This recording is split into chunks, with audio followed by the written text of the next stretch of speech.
Сәлеметсіздер ме, Жаңға жылу арнасының тыңдармандары? Сіздермен бірге Айгерімнің әңгімелері. Арнамның дамуы үшін лайк басып қолдап кетсеңіздер, менің арнамда тек шынайылық. Сыңсыған үйдің сыры. Айнұрдың үйі бұрын үнемі күлкіге толы болатын. Кешкісін шай қойылып, кішкентай сіңлісі Гүлназ бен күйеу баласы Әлішер үнемі қалжыңдасып отыратын. Айнұр тұрған жері сол үйдің жылуының бір бөлігі еді. Бірақ соңғы бір жыл ішінде бәрі өзгеріп кетті. Гүлназдың көзіндегі от сөніп, оның орнын үнсіздік алды. Әлішердің қабағы жиі қатулы болып кетті. Бұрын жанын жұбатып жүретін сөздері енді естілмейтін болды. Бір күні Айнұр Гүлназдың көзіне ұзақ қарап отырып, «Сен бірдеңе жасырып жүрсің, айта ғой», деді жай ғана. Гүлназ басын шайқады. «Жоқ, ештеңе жоқ. Тек шаршап жүрмін», деді. Бірақ Айнұр оның даусындағы дірілді сезді. Көңілі алаң болды. Сол түннен кейін үйдегі жағдай тіпті нашарлап кетті. Жаңа тоқал. Бір күні ауыл ішіне суық хабар тарады. Әлішер қалада өзіне тоқал алыпты. Гүлназ ешкімге айтпай оны өзі де жасырмақ болды. Бір күні сол тоқал Назерке үйге өзі келіп қалды. Жас бұйра шашты, бетін бояп көңілді жүрген қыз. Оның жан-жағына бейғам қарап күліп тұрғанын көргенде Айнұрдың жүрегі шыметті. Ал Гүлназ қақ бөлінген тағдырдың дәл ортасында үнсіз ғана тұрды. Назерке Гүлназды көріп сасып қалды. «Мен білмеп едім», деді, істеген ісінің ауырлығын енді ұққандай. Айнұр оның шынайы шошығанын көрді.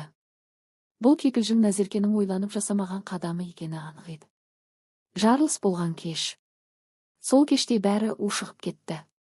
Әлішер мас күйде есікті тепкілеп кірді. Көзі қанталап, ашуын тежей алмай тұрған. «Сен», деп Гүлназды меңзеді. «Ағайынға жайыпсың, тоқал алды», деп. Гүлназ: «Мен ешкімге айтқан жоқпын», деді сыбырлап. Әлішер одан сайын өршіп қолын көтере бергенде Айнұр алдынан атып шықты. «Қой жетет», деп айқай салды. Бірақ Әлішер тоқтар емес еді. Сөздер ұшып, ашу өршіп, үйдің ішін біреудің ауыр демі мен қорқыныштың иісі басып кетті. Сол сәтте Назерке де есіктен кіріп қалды. Ол көрген көрініске шошып, көзі жасаурап, дірілдеп қалды. Әлішер: «Ағай, не істеп жатырсыз?» деп айқайлады. Назерке үшін бәрі жай екінші әйел болу ойын сияқты еді. Ал үйдегі шынайы жара ол күтпегендей ауыр болатын. Айнұр оның шошынғанын көріп алғаш рет ол қызға өкінді. Өйткені ол да алданып келген бала секілді. Айнұрдың ашуы. Айнұр Әлішерді қапталынан итеріп жіберді. Даусы қатты шықты.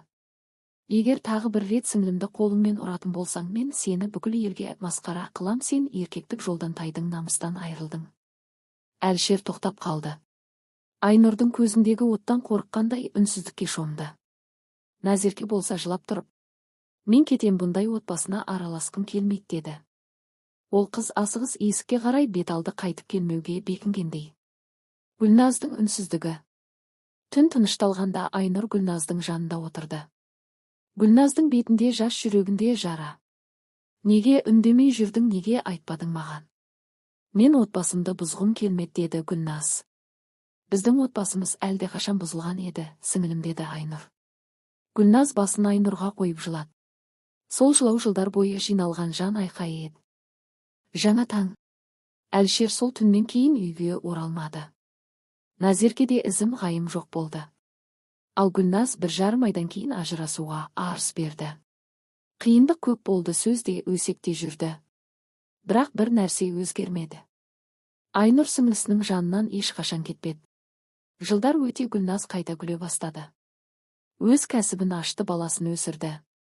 Айнұр оның әр жетістігін көз жасымен, қуанышпен көрді. Соңы үмітпен. Адам кейде бәрінен айырылғандай көрінеді. Бірақ жанында бір адам, бауыры, сіңлісі, әпкесі, досы тұрса, ешқашан жалғыз емес. Гүлназ да солай болды. Қиындық тасқынынан аман қалды. Гүлназдың жаңа өмірі басталғанымен оның ішінде бір сұрақ маза бермейтін. Неге бәрі солай болды? Қай сәтте бәрі өзгерді? Ол кейде терезеге ұзақ қарап отырып өзін айыптауға тырысатын. Бәлкім шыдауым керек еді, бәлкім бала үшін қалуым керек еді деп ойлайтын. Бірақ жүрегінің түбінде бір дауыс оған басқаша сыбырлайтын. Сен ештеңені бұзған жоқсың. Сен тек өзіңді қорғадың. Бұл уақыт ішінде Айнұр сіңлісінің жанынан бір иелі алыстамады. Үйі босап қалғандай көрінсе де, Гүлназдың жүрегі енді өзіне оралуға талпынып жатты. Бір күні кешкісін есік қағылды. Айнұр да Гүлназ да тосылмады. Бірақ есік алдында тұрған адам ойлағандар емес еді. Ол Назерке болды. Бұйра шашы бұрынғыдай сәнделмеген, жүзі солғын. Екі қолымен пальтосының жағасын ұстап тұр. Гүлназ бір сәтке не айтарын білмей қалды. Кел деді Айнұр оның ары қарай тұра алмай тұрғанын байқап. Назерке ішке жай ғана кіріп келіп орындыққа отырып қалды. Ұзақ үнсіздік орнады. Үйдің ішінде тек сағаттың баяу тықылы естіліп тұрды. Мен сіздерден кешірім сұрауға келдім деді ол ақыры даусы дірілдеп. Мен сол кезде бәрін ойнақтап қабылдадым. Өз өміріме жауапсыз қарадым. Ал сіздердің басыңызда не болып жатқанын түсінбедім. Әлшер мен ойлаған адам емес екен. Ол маған да қол көтерді. Мен бәрін тастап кеттім. Гүлназ оның бұл мойындауын үнсіз тыңдады. Ішінде ашу да жоқ, өкпе де жоқ. Тек бір терең шаршаған сезім ғана қалды. Сенің өміріңді де бұзған екен деді жай ғана. Назерке көзін төмен салды. Ол жылаған жоқ, бірақ жанарындағы өкіну бәрін айтып тұрғандай. Мен сізбен жау емес екенімді білгім келеді деді ол алғаш рет Гүлназға тіке қарап. Мен де адасып түстім. Адамның өмірі ойын емес екенін кеш түсіндім. Айнұр екеуіне қарап отырды. Бұл сәт бір кездері дауыл соққан үйге алғаш рет тыныштық оралғандай әсер қалдырды. Назерке кетіп қалғаннан кейін Гүлназ терең дем алды. Айнұр оның бетіне қарады. Жеңілдеп қалдың ба деді.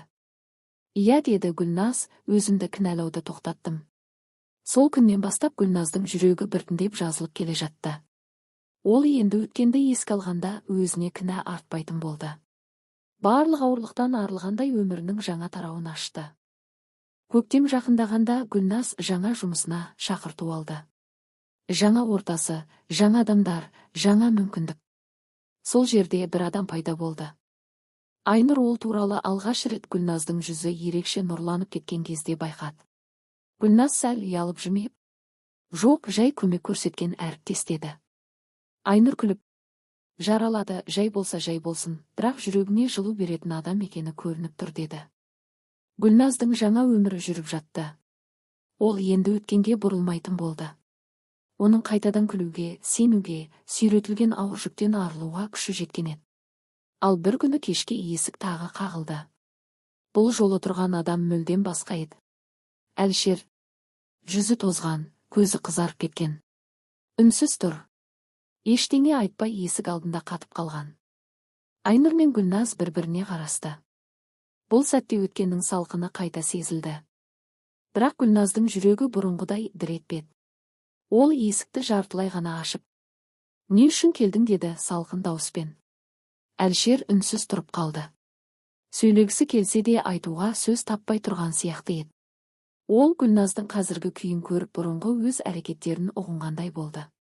Мен кешірім сұрағым келеді деді ақыры. Бірақ оның дауысы әлсіз, сенімсіз еді. Гүлназ оған ұзақ қарап тұрды. Ішінде ешбір өшпенділік жоқ. Тек өткенді артқа қалдырған адамның тыныштығы ғана. Кешіру мүмкін. Бірақ қайта оралу жоқ деді ол жай ғана. Әлшер басын изеп үнсіз бұрылып кетті. Ал Гүлназ есікті жапты. Үйдің ішінде терең тыныштық қалды. Айнұр оның жанына келіп, сен бүгін шынымен бәрін жеңдің деді. Гүлназ жымиып, иә, бүгін мен өз өміріме қайта оралдым деді. Осылайша ауыр күндер біртіндеп алыстап, жүректегі жара уақытпен бірге жазыла бастады. Ал үйде жаңадан басталған өмірдің жылуы біртіндеп күшейіп, Айнұр мен Гүлназ үшін жаңа тыныс ашылды.